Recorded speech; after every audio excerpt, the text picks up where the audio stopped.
اهلا بيك استاذ تيمور في سينك كاست. ده بودكاست في سينك سامت بنعمله لتاني مره. كنت سعيد الحظ ان انا ابقى الهوست السنه دي، وكنت سعيد برضو الحظ ان انا يبقى عندي ليست اوف كرييتيفز وفيلم ميكرز ويعني منتجين فنيين زي حضرتك وزي ناس كتيره جدا جت عندهم a lot to share. مش بس عندهم a lot to share، لا ده كمان عايزين يدوا العلم ده وبيساهموا في توكس وبيكلموا مع الناس very openly which is something سينك ابتديته برضو وكان موجود، بس سينك عملت زي يلا في ستيج ان احنا نساعد الناس. فشكرا على ان انت كونتريبيوتور بيحاول يeducate الناس، بالاضافه ان انا عرفت منك ان انت كمان educator في البي يو اي، يو تيتش اكشلي. يس صح كده؟ شكرا قبل اي حاجه. بس حابين بقى النهارده نتكلم مع بعض شويه لو تسمح لي، في ان انا دلوقتي عندي 15 16 سنه. هل يعني نادر قوي لما تسمع حد يقول لك انا عايز ابقى منتج فني؟ يعني انا ما شفتهاش وممكن تكون بعيده عني، بس صح. اكيد في حد قال انا عايز ابقى منتج فني او انا عايز ابرودوس موفيز بشكل معين. بس يتهيالي ان هي صعبه قوي او كومبلكس ان انا الانتاج الفني اهو. اكيد في معادلات صعبه شويه. العمليه ملهاش علاقه بان انا معايا فلوس ولا معيش، يعني هي ما اعتقدش كده ولا ايه. يعني ممكن تكلمنا شويه عن الانتاج الفني what it's about and how it works and so on. الاول مبسوط ان انا معاك النهارده، شكرا على الاستضافه. هو الفكره بس ان الناس مش فاهمه اصلا ايه المنتج ده بيعمل ايه. فطول الوقت كده في الافلام احنا بنتبسط ونتفرج على الافلام، وبعدين يعني برضو في حاجه دايما بقولها كتير، ان دايما احنا بنمجد قوي المخرجين، والمخرجين هو رب العمل وهو اللي عمل كل حاجه في الفيلم which is somehow true يعني. فبالتالي حصل كده، عارف، في ذهننا فكره ان المخرج ده هو كل حاجه. فالناس كلها بقت عايز تخرج، الناس كلها عايز تعمل ده، لان هي عايز توصل للمجد ده وعايز توصل للشكل الاحتفائي اللي بيحصل بيه. فما بقاش في حد فاهم طب هو بقيه الناس بيعمل ايه، العمل الباقي يعني. اللي موهوب في التصوير بيصور، اللي موهوب في الصوت بيعمل صوت وهكذا. بس فكره ان انا انتج، اول حاجه بتيجي في دماغك فاهم، دولار ساين. يعني انت خلاص انت كده معاك فلوس وكاش ماشين كده ماشيه. فهي الفكره ان الناس مش فاهمه ده بيحصل ازاي. وانا ما بحسش بقى زي ما انت بتقول كمان ان في حد بيطلع بيبقى عايز يبقى منتج. ما هو اصلا مش فاهم ده بيعمل ايه. ما هو انا عايز ابقى ممثل، عايز اخرج، عايز اكتب وهكذا، بس عايز ابقى منتج. دي غالبا دي حاجه بتيجي تدريجيا مع الوقت، مع ان هو يكون اشتغل في مهنه من المهن اللي احنا لسه قايلينها، وبعدين اكتشف ان ايه ده، الانتاج ده شكله حلو كده، طب ما اجرب او ما اشوف، طب انا بعرف اعمل ده. الانتاج بشكل كبير هو طبعا محتاج فنيات، محتاج ان هو يكون متذوق جيد للسينما، محتاج ان هو يكون بيفهم وبيعرف يحلل شويه، او مشاهد جيد كمان ويقدر يقول ده ليه فيلم كويس وليه فيلم ممكن يكون احسن. بس كمان هو في سكيلز كتيره لازم تكون موجوده في اي بروديوسر يعني. والسكيلز دي الحمد لله انها سكيلز كلها يعني بنسميها سوفت سكيلز، ليها علاقه بالكوميونيكيشن، نيجوشيشن، برزنتيشن نفسها، بتعمل ده ازاي. فهي كلها حاجات موجوده فينا وفي اصحابنا وفي ناس كتيره حوالينا، بس احنا يمكن مش بنعرف نوظفها، او الشخص اللي بيوظفها في الفيلم هو ده المنتج. وفي ناس عايز اقول لك كتير اكتشفت ان هو بيجرب ان هو يخرج، لان زي ما قلنا ده اكتر حاجه مبهره، وبعدين يكتشف ان هو مش بياخد فيدباك كويس من الناس، وبيحس ان الاخراج مش اكتر حاجه هو عايزها، بس هي شيفتد كده ناحيه الانتاج. وده يمكن حصل لي في 2016. ساعتها كنت يعني كان عندي 31 سنه وكنت بخرج فيلم. مدير الانتاج اللي معايا قال لي يا استاذ ركز في التصوير وركز في الممثلين وهكذا. وانا كنت كل اللي مهتم بيه الناس هتيجي الساعه كام، هتاكل اكل منين، الناس وصلت ولا لسه، كل حاجه تمام ولا لا. فحسيت هنا ان انا عندي شويه احساس انتاجي كده، اللي هو انا مهتم بحاجات تانية غير كمان الاخراج. فبالتالي حسيت ان اوكي انا محتاج اديفلوب ده واكسبلور ده. وفعلا 2018 بقيت رسميا خلاص بروديوسر، بقيت بشتغل مع شركه اندبندنت، وبهندل بقى بروجكتس وبشتغل في مشاريع وهكذا. وحسيت ان ده التطور اللي انا كنت محتاجه اصلا، ان مدخلي للانتاج جه من الاخراج. لان انا قبل الاخراج كنت بصور وكنت بمنتج وكنت بكتب، فاكتشفت كل العوالم. وده اللي بيخليك منتج شاطر، انك عارف كل الناس التانية بتعمل ايه. فانت بقيت قادر تقيم او قادر تبقى عارف كل واحد بيعمل ايه بالظبط، وكل واحد محتاج ايه. فانت لما تبقى بروديوسر هتعرف تديله حقه وهتعرف تديله وقته هتقدر كل الحاجات اللي بيعملوها. فانا مبسوط ان انا جيت من الحته دي، ان انا عافرت في حاجات كتيره واتطورت لغايه لما بقيت بروديوسر. وبحس ان مفيش حد هيتولد بروديوسر، بس الناس كلها هتيجي بشكل ناتشورال كده، ان هو هيجرب حاجات زي ما قلت لك، اند ذن يحس ان ايه ده، الانتاج ده شيء قد يبدو انترستنج، طب ما اجربه. بقدر قوي الناس اللي جايه من باك جراوند مختلفه مش سينما وعاوزين يبقوا بروديوسرز، لان برضو انا مهندس مثلا. فانا الهندسه فادتني جدا في الانتاج، عاوز اقول لك فادتني جدا في السينما، لان انا بقيت، ما هو الانتاج ده برضو اتس ا بروبلم سولفينج، فاهم. فانت قدامك بازل، انت طفل كده قاعد قدامك بازل عايز تحلها. هتحلها ازاي؟ ايه اللي ناقص؟ في حاجه ناقصه، في حاجه لسه مش مكتمله، طب في ريسورسز مش موجوده. طب فهو الانتاج لعبه، او كانك بتهندل الفيلم كلعبه وبتبدا تشوف البروبلم سولفنج ده هيحصل ازاي. الفكره ان مش كتير ناس بتنجوي البروبلم سولفنج بتاع السينما، بس في ناس تانية بتحب التعب ده، بتحب المشقه دي، لان الانتاج شغلانه برضو متعبه جدا ومزعجه جدا، ومفيش حد بيحب المشاكل يعني. بس في ناس بتحب تشوف مشكله فتقول طب ما احلها ازاي. عشان تحلها. طب يعني انا حاجه انا عايز افهمها طب منك بليز، الفرق بين المنتج الفني والمنتج المنفذ او الاكزيكتيف بروديوسر، في فرق ولا هم واحد اصلا؟ بص، هو المسميات دي بصراحه يعني عايز اقول لك ان لو رحت مثلا ورك شوب، او لو رحت سمعت من حد في مصر، تقريبا كل واحد بيعرف الموضوع بطريقه. بس عايز اقول لك ان المسميات للاسف المسميات المصريه او العربيه مختلفه خالص عن المسميات الاجنبيه. اوكي. يعني الاكزيكتيف بروديوسر بره في امريكا هو الشخص اللي عنده انترست مادي في الفيلم، يعني يقدر يحط فلوس في الفيلم. فبالتالي ديفيد فينشر مثلا هي از ان اكزيكتيف بروديوسر على افلامه او على مسلسلاته مايند هانتر والحاجات دي كلها. فهو هنا شخص عنده اهتمام انه يقوم المشروع، وانه يحط فلوس فيه، وانه ينفست في الفلوس دي عشان ترجع له تاني لما الفيلم يتوزع او يتباع. لو انت رحت للاكزيكتيف بروديوسر كمعنى بقى حرفي، هو منتج منفذ. لو انت قصدي رحت عربتها، فالمنتج المنفذ في مصر هو مش المنتج الفني خالص، هو شخص بينفذ الميزانيه اللي اتعملت او اللي اتحطت من شركه الانتاج، وبيبدا يشوف ازاي الميزانيه دي ما نطلعش براها. والمنتج الفني بيبدا يبروفايد ليه معلومات، او يبدا يبروفايد حاجات فنيه او حاجات ليها علاقه بالدراما نفسها بتاعه الفيلم. يعني ممكن يتكلم، يعني المنتج الفني ده ممكن يخش في تفاصيل المنتج المنفذ مش هيخش فيها خالص. المنتج المنفذ هو مجرد شخص عنده بلاننج، عنده سكادجول يقدر يمشي عليه، وعنده تايم مانجمنت كده، فيقدر ينفذ بقى نفس الحاجات دي بشكل كبير. نقدر نفترض ان هو بيمانج البادجيتنج اكتر من بالظبط. والمنتج الفني از ذا بيرسون اللي هو هنطلع شكل العمل الفني ده عامل ازاي باني تالنتس، او بالزبط. يعني بيجمع اوكي احنا هنعرف نطلع الرؤيه دي من فلان هنا على وهكذا. عايز اقول لك بقى ان كمان دول في فوقيهم بقى اكزيكتيف بروديوسر في مصر بقى. أوكي. يعني اكزيكتيف بروديوسر بقى اللي هو صاحب الشركه بقى.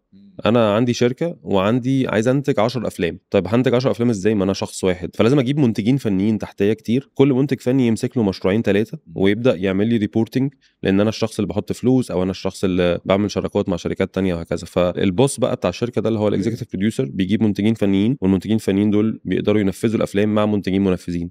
فبقى كل مشروع جاي كانه بروجكت مانجمنت، فاهم؟ يعني هو اصلا برضه ده تعريف تاني للانتاج، ان هو اتس ا بروجكت. انت عندك بروجكت اللي هو الفيلم، عايز تنفذه في وقت معين بفلوس معينه بكرو معين، او باشياء فنيه، كاست وكرو ديكور وهكذا. زي ما انت قلت ده تقريبا زي الهندسه فعلا بالزبط. بجد. هي اتس اباوت بروبلم سولفينج، وان انت بروجكت مانجر جاي علشان يدير الموقع حرفيا. بالظبط كده. فاعتقد دي علامه لاي حد وهو لسه بيبتدي رحلته. وبليز جاوب لي على السؤال ده، يعني هل انت حاسس ان كان ضروري تمر بتجربه الاخراج وان انت تمر بالاديتنج وغيره من الحاجات علشان تريتش الريلايزيشن ان انت منتج فني، ولا لا انت كان ممكن في علامات تلاقيها من الاول هتخليك تمشي ناحيه ان انت تبقى منتج فني وهتبيلد السكيلز دي من غير ما تشتغل الحاجات دي بشكل مباشر؟ انا احب اقول ان ده طبعا شيء يفضل، ان انت تعدي على كل الاقسام او تشوف كل الاقسام. بس برضو انا يعني مش عايز اقول ده، بس انا قطعت وقت كتير في ده، وبقيت يعني بقيت منتج يعني او منتج فني حرفيا وانا عندي 30 سنه. حاسس ان لا، مش لازم تعدي كل ده، لان ده وداني في حته تانية، وداني في نوع اخر من الانتاج، اللي هو المنتج الفني اللي بنسميه كرييتيف بروديوسر. الكرييتيف بروديوسر اللي هو ممكن يخش في مرحله التطوير مع المخرج والكاتب. فده شخص عنده انسايت سينمائيه اتبنت نتيجه ان هو كان بيخرج او كان بيكتب او كان مهتم اصلا بالسينما، وقرر ان هو يبقى منتج. فالمنتج اللي بنسميه كرييتيف بروديوسر ميزته او الفرق بتاعه عن اي شخص ان هو مش سكرين رايتر، هو مش شخص هيجي يكتب معاك، هو هيجي يشوف الفكره بتاعتك دي وهيطورها وهيقول لك انها هتحصل، لان هو منتج. فهو بيشوف الاند ريزلت، هو شخص بيعمل زوم اوت على الفيلم كده ويبدا يشوف الفيلم، الفكره دي نقدر نبيعها ولا لا، تقدر تتنفذ ولا لا، هننفذها بكام، بس في نفس الوقت طب نغير فيها ايه عشان نعرف ننفذه، طب نغير فيها ايه عشان تبيع اكتر، طب نغير فيها ايه عشان تتحسن. كونسلتنت استشاري بيجي يبص على كونسلتنت في مرحله التطوير، كونسلتنت في المرحله الاولى بشكل كرييتيف، بيحط انبوت كتير. بيجي من مخزون السينما بتاعه، بيجي من فرجته على افلام كتير، بيجي من ان هو كان اصلا مخرج، بيجي من ان هو اصلا كان كاتب. فده اللي حصل معايا، ده اللي وداني في الحته ان انا بقيت ديفلوبمنت بروديوسر او كرييتيف بروديوسر. لكن لو انت ما عدتش بكل ده، مفيش مانع طبعا انك تشتغل منتج فني، بس هتبقى ممكن بتشتغل على نفسك اكتر او بتشتغل بقى في اجزاء تانية ملهاش علاقه بالتطوير اكتر، فاهم قصدي؟ فده طبعا فادني وانصح جدا بيه، بس زي ما قلت لك مش لازم تعدي على كل ده عشان توصل تبقى منتج فني. بس ده بحس ان ده التطور الطبيعي كده، فاهم؟ ده اللي حصل وده اللي خلاني اكتشف جوانب كتيره، فبقيت فاهم الحدوته كلها يعني. اوكي. طب احنا كنا بنتكلم في الاول قلنا تالنت فيرسز سكيل، بس انا حاسس ان انا عايز احط كيورد تاني، هو تالنت والباشن. انا حاسس ان انت كان عندك شويه باشن towards things، اكتشفت من خلاله ان عندك تالنت في حاجه اشتغلت فيها، ابتديت تبني سكيلز كتيره قوي قوي قوي، بس اكتشفت ان التالنت مش في الحاجه اللي انت بتعملها، بس السكيلز اهلتك انك تاخد بالك من التالنت اللي عندك. انا اسف لو كان لا خالص. شويه بس لا خالص. لا يعني هو هقول لك انا طول الوقت، يمكن دي حاجه رحله شخصيه شويه هحكيها يعني، بس قصدي هي رحله ليها علاقه برضو بهندسه يعني. انا خلصت 2007، فضلت لغايه 2018 بشتغل مهندس او اللي بعد كده كمان، بس طول الوقت كنت عمال اقول لنفسي ليه يا ربي دخلتني هندسه، احنا ليه دخلنا الجامعه دي وليه بنعمل هنا ده وهكذا، وانا عايز اعمل سينما جدا خلاص، فاهم؟ فيمكن هو يعني ريفيل كده حصل لللينك اللي انا قلت لك عليها ما بين هندسه وانتاج، ان انا حسيت ان انا عندي تالنت، بس التالنت دي يمكن مش احسن حاجه فيها او احسن حاجه هتطلعها هو الاخراج، بس التالنت لسه موجوده، وفي زي ما انت قلت باشن رهيب للسينما طول الوقت. لدرجه ان انا النهارده لو فتحت الفون بوك بتاعي او دورت هلاقي كل اصحابي اللي موجودين هم سينمائيين. خلاص انا ما بقاش عندي اصحاب يعني نسيتهم، مش عارف هم فين اصلا، بتوع السينما بتوع الهندسه، يعني اصحابي حتى القدام الجيراني اللي نلعب كوره في الشارع دول مش لاقيهم. كنت عامل حساب يبقى في الليسته دي. ايه ليه كده بقى؟ ليه كده؟ هتيجي ان شاء الله. ماشي. فالباشن طبعا كبير قوي، بس زي ما قلت لك انا بجرب ان انا طب خلاص انا هخرج، طب هكتب، طب همنتج. وبصراحه برضو المونتاج هو اول مدخل ليا خالص للسينما. المونتاج ده كان سحر بالنسبه لي، ان انت بتقطع الحاجات وتحطها جنب بعضها وتشوف هيحصل ايه، it's another way of direction يعني. انت بتخرج وانت مش متخيل ان انت ممكن تعمل كل حاجه في الاوضه دي، فاهم؟ يعني المونتاج هو اللي وداني للكتابه، وداني للتصوير، وقلت اجرب كل الهاتس دي لغايه لما حسيت ان لا، هو it makes sense. انا دخلت هندسه عشان اخد شويه سكيلز، السكيلز دي هتساعدني مع الباشن بتاعي ان انا بقيت منتج مبسوط بنفسي ومبسوط باللي انا وصلت له وهكذا. فهي تجربه مميزه شويه، ان في باك جراوند مختلفه. مش بقول ان الناس كلها هيبقى عندها نفس التجربه، بس شايف ان لو انت عندك التالنت، انا برضو مش مع قوي ان انت يبقى عندك تالنت بتاعت اخراج او تمثيل وجربت ده مره واثنين وثلاثه وطول الوقت انت حاسس ان لسه في حاجه مش جايه. فبشوف، وده حاجه بلاحظها من بعيد، انا برضو شخص اوبزرفر قوي، بشوف ان في ناس كتيره بتخرج هو انت احسن في حته تانية. انا نفسي اخش اخبط عليك كده اقول لك ارجوك جرب تنتج، ارجوك يعني ارجوك جرب تكتب حتى اي حاجه تانية.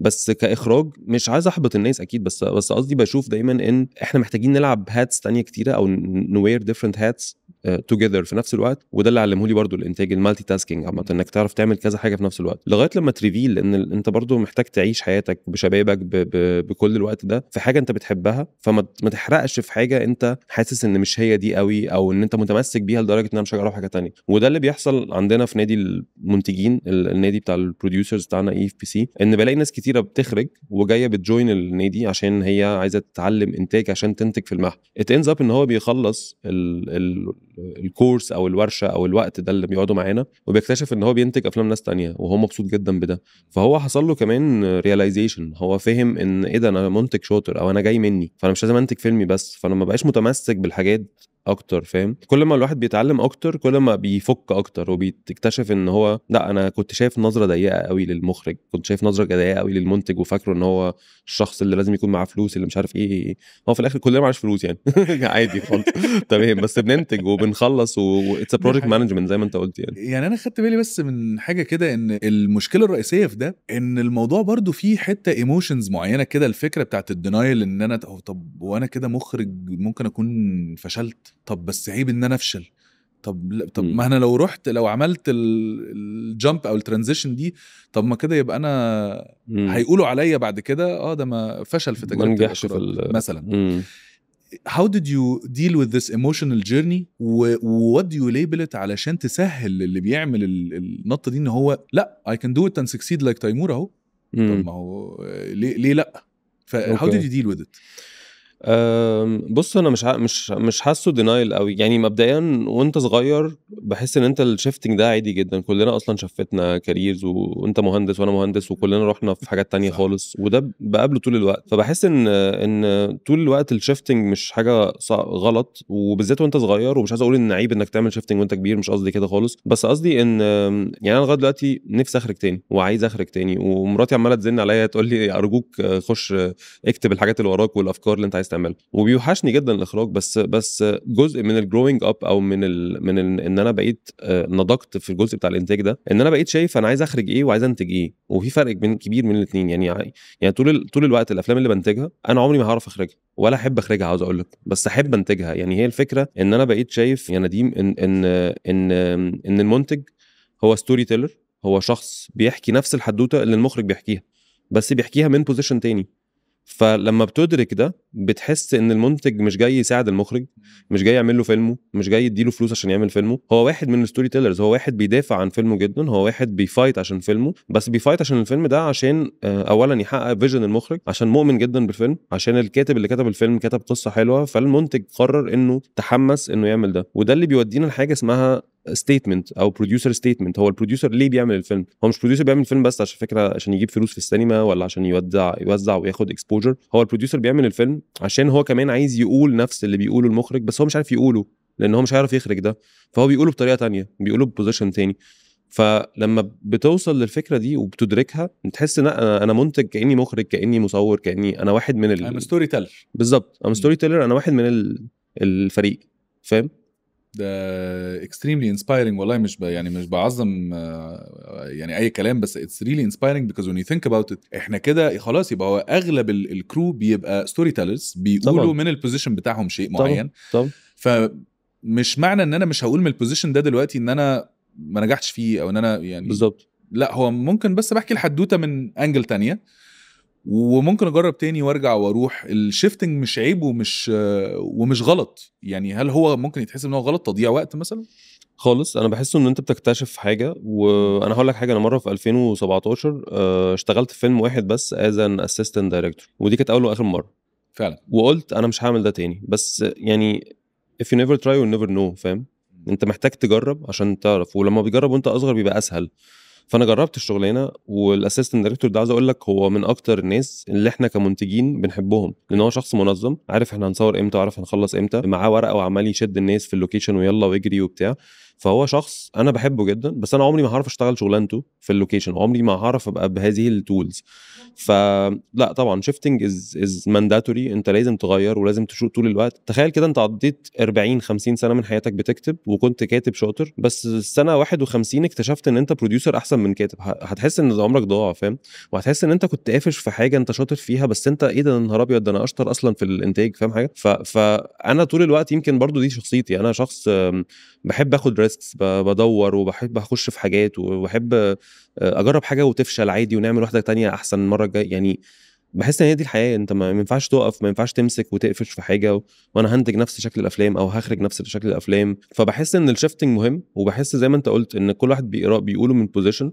وعايز اقول لك هنا على حاجه كمثال قديم، حتى كان زمان في الثمانينات اعتقد كان في كذا دايركتور، مش بس في مصر، يعني كان في شلل كده من الدايركتورز، تحديدا بقى في تونس مثلا. ماشي، تونس عندك دايركتورز كتار قوي قرروا ان هم احنا عايزين يا جماعه نعمل نخرج فيلم نديم. هم دايركتورز بس كلهم فتحوا شركات انتاج وعملوا شركات، وقرروا السنه دي ان هم يخرجوا فيلم نديم، السنه اللي بعديها قرروا يخرجوا فيلم تيمور، السنه اللي بعديها قرروا يخرجوا.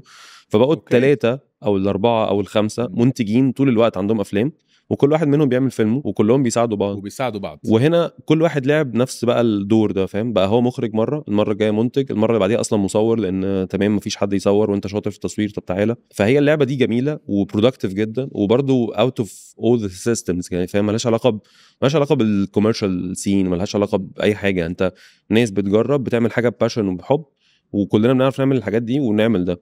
انا قبل كده صورت فيلم، قبل كده منتجت فيلم قبل كده، يعني قصدي لعبت لعب كتير قوي. قلت لك على الفيلم اللي خدت فيه ساوند ديزاين ده، وما عنديش مانع اعمل ده تاني على فكره. يعني ده بارت اوف ذا جيم، ان انت برضو بتعرف تعمل ايه وهتعرف تساعد مين بايه. دلوقتي فكره بس ان احنا نطلع من العاجيه بتاعه ان انا مخرج شاطر جدا، انا مش هعمل غير الاخراج، انا منتج شاطر مش هعمل كده غير ده، بحسه ضيق جدا، شيء يعني ضيق جدا. ولما بتكبر بتحس ان طب ما انا كان نفسي العب كل الالعاب، فاهم؟ ما سبتونيش العبها ليه؟ فتحس ان انت لا، انت محتاج تجرب ده مع ناس جديده، بس دايما تلاقي بقى الكرو هو اللي فليكسيبل، اللي قادر يستحمل ده، اللي عايز ما عندوش مانع انك تلعب معاه اللعبه دي يعني. طب يعني لو ممكن تسمح لي برضو الجون بتاع تيمور كمنتج فني هو الاورد ولا المكسب المادي ولا الريفيوز بتاعت النقاد ولا توليفة معينة؟ يعني ايه الجون شكله عامل ازاي كمنتج فني؟ والله يعني هتستغرب شويه، ده مش كلام منتجين خالص يعني. بس انا الجون بتاعي يعني ما ينفعش اقول كده، ما ينفعش اقول لك ان هو مش الفلوس، ما ينفعش اقول لك ان هو مش الاكسبوجر ولا حاجه. هو طبعا ده بارت اوف ذا ديل، بس انا يمكن الجون الحقيقي بالنسبه لي هو ان انا اعمل فيلم يعلم مع الناس، وانه يسيب اثر، وان الناس تقدر تفتكره، فاهم؟ وده اللي بيحصل لي من فيلم، بلاقي ان الناس بجد جايه تقول لي فيدباك حلو عليه، او تسقف، او تقول لي ان الفيلم ده عيطني او اثر فيا او خلاني احس بحاجه. ده زي برضو ما قلت لك الستيتمنت، انت ليه بتعمل افلام؟ انا ليه كمنتج بعمل افلام؟ اكيد نفسي اكسب، اكيد نفسي يبقى اكسبوجر كبير واروح اخد اوورد وهكذا، وكل ده الحمد لله حصل برضو. بس بحس ان الافلام اللي بتطلع بصدق بتلاقي اودينس لوحدها. يعني لما بتعمل فيلم وانت صادق، او اي حاجه على فكره مش فيلم، لما بتعمل اي عمل وانت صادق، غالبا بتلاقي حد حس باللي انت بتقوله ده، وحس بالمشاعر اللي فيه، وصدق الصدق اللي فيه. دايما يقول لك لما تعمل فيلم دور مين الاودينس، شوف مين اللي هيشوفه، فكر في ده من بدري وانت بتديفلوب، عشان تعرف هتوزع فين وهتشوف فين وهكذا. وده شيء عالمي يعني، قصدي يعني ده بيحدد كمان جدا جدا الفيلم ده هينزل سينما ولا هيتعرض بلاتفورمز بس، ولا هيروح فين في مهرجانات ايه. فبحس ان ده مهم، كلام نظري جدا بنقوله لكل الستودنتس وبنقول لكل الناس، بس بحس كمان ان الحاجات الصادقه هي بتطلع بتروح كده، بتشق طريقها بتروح. فبحس ان انا اكتر حاجه يمكن بفايت عشانها ان انا اعمل في افلام شبهي، اعمل افلام كان نفسي انا اخرج نفس التيمه دي، بس ما عرفتش اخرجها، او مش ده الدور اللي بلعبه دلوقتي. فيمكن ده الجون فعلا، الجون ان الناس تفتكرني بحاجه كويسه، وانها تشوف الافلام وتحس ان الفيلم ده بجد بيأثر فيهم، وهو فيلم هيفضل معاهم يعني. فهمت. طب لو عايزين نسيب الناس اللي اتفرجت على الابيسود دي بنصيحة في رحلتهم لان هم يعيشوا التجربة بتاعتهم on how to tell the story، واللي هم حسوا ان ايه ده، انا حاسس انها شبه تيمور راح ناحيته ده بس لسه بدري شوية، ايه النصيحة اللي تديها له في الوقت ده عشان يمكن يحوش له سنة ولا سنتين يوفرهم في الرحلة دي؟ زي ما قلنا يمكن تجارب اكتر، انك ما تقاومش الحاجات اللي بتيجي في طريقك. مش هقولك يعني مذاكره ومشاهدات كتير، لان ده مفهوم بشكل كبير، بس انت محتاج تبقى فليكسيبل زي ما قلت لك، وتبقى مش بتقاوم الفرص قوي يعني. ناس كتيره مننا، وانا يمكن كنت واحد من الناس دي قوي، دايما في ريزيستنس للتغيير، فاهم؟ ريزيستنس لان انا طب ما انا شغال في وظيفه ثابته وباخد فلوس ومش عارف ايه، طب انا ايه اللي هيخليني اروح اعمل بقى سينما ولا مش عارف ايه؟ فبحس ان لا، يعني انت محتاج تكسبلور، لان الحياه طبعا قصيره، بس كمان محتاج تكسبلور حاجات انت يمكن ما اكتشفتهاش. يعني ده اصلا اكتر شيء بيشغلني، ان هو انا دلوقتي على السطح اهو قاعد معاك بتكلم، عارف شويه حاجات، بس في حاجات كتير اكتر انا مش عارفها. طب الحاجات دي بتطلع ازاي؟ بتبقى ايفوكد ازاي؟ ايه اللي بيستفزها؟ فاهم؟ اللي بيستفزها غالبا هي تجربه، انت بتترمي في مكان، بتترمي في مكان، في تجربه انت ما كنتش عامل حسابها، وتكتشف ان انت بتاكت بطريقه غريبه، فاهم؟ زي مثال ملوش علاقه قوي بالموضوع، بس وانا صغير مثلا في المدرسه انا شخص مسالم جدا وما بحبش الخناقات وعمري ما اتخانقت، اندن فاكر ان في واد ضايقني كده، فانا بعزم ما عندي قمت ضربه، فاهم؟ وخابط فيه، وطبعا ده جه بعد وقت يعني، واكتشفت ان ايه ده، انا عندي سوبر باور، فاهم؟ انا بضربه جامد والواد بيتقوه يعني بايظ يعني. فحسيت ان هي دي الفكره، ان انت ساعات بيبقى عندك كده سوبر تالنت او سوبر باور انت مش عارفها، وبجد بتطلع في موقف تم استفزازك فيه، او استفزازك فنيا حتى فيه، ان انت تطلعها بالظبط. وهي دي الفكره، ان انا مش هروح يعني لو انا عارف ان انا او الجيت بريشرد مش هروح اصلا المكان ده. فهي دي الفكره، ان انت تبقى اوبن، ان انت تجرب حاجات وتتحط في انفايرمنت، الانفايرمنت دي ممكن تستفز منك حاجات، تطلع حاجات انت ما كنتش متخيلها. فبحس ان احنا دايما ريزيستنس عندنا عاليه جدا، بنبقى مش عايزين نروح في الاماكن دي، وعايز اشتغل. اللي شغال مساعد مخرج عايز يفضل شغال مساعد مخرج بس نفسه يخرج، اللي شغال بتاع صوت عايز يكمل في ده. طيب انت محتاج تجرب، محتاج يعني بتبسط قوي لما الاقي مثلا حد مهندس صوت وجاي يقول لي والله عندي فكره فيلم عايز اخرجه.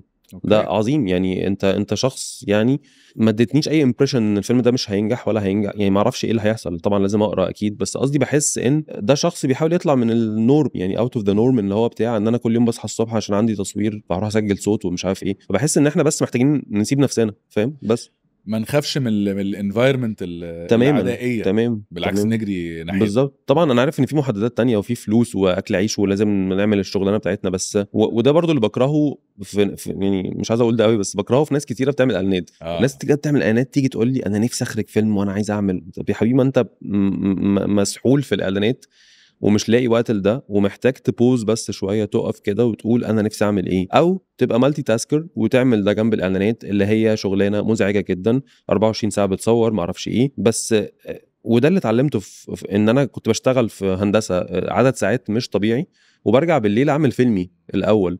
فان انت ازاي الباشن بتاعك بيخليك في احلك اللحظات هتلاقي نفسك عندك وقت انك تعمل فيلم. حجه ان ما عندناش وقت دي بشوفها اكتر حجه البليد يعني. ده زي اللي حصل بالظبط اي ثينك مع استاذ عمر هلال في فوي فوي فوي. هو يعني هي كينج اعلانات، يعني كينج بجد، والايجل طلع فيلم لف العالم وخد جوائز وتتفرجوا عليه بره يعني بالزبط. فلما قعد ركز على ده، لا فعلا طلع نتيجه مبهره جدا يعني. بالظبط. يعني قصدي انت في سيف زون، ايه اللي هيخليك تسيب الاعلانات حتى وتروح تعمل يعني؟ بس هو عنده باشن حقيقي، هو عنده عايز يعمل ده، وهو هي از كارجز انف ان هو يعني انه يعمل الخطوه دي ويروح. فبحس ان ده بس ريزيستنس هو عارف يعديها، فاهم؟ لا ان شاء الله. اي كان ثانك يو انف على كل انت فعلا بجد اديوكيتور، وحطيت الحاجه والله سهله قوي، عمال تحط لنا داتا فثانك يو فور ذس، وانا متاكد ان الناس هتستفيد كتير من الحلقه دي. شكرا قوي شكرا ليك بجد، شكرا جدا ليك، انبسطت قوي. شكرا جزيلا.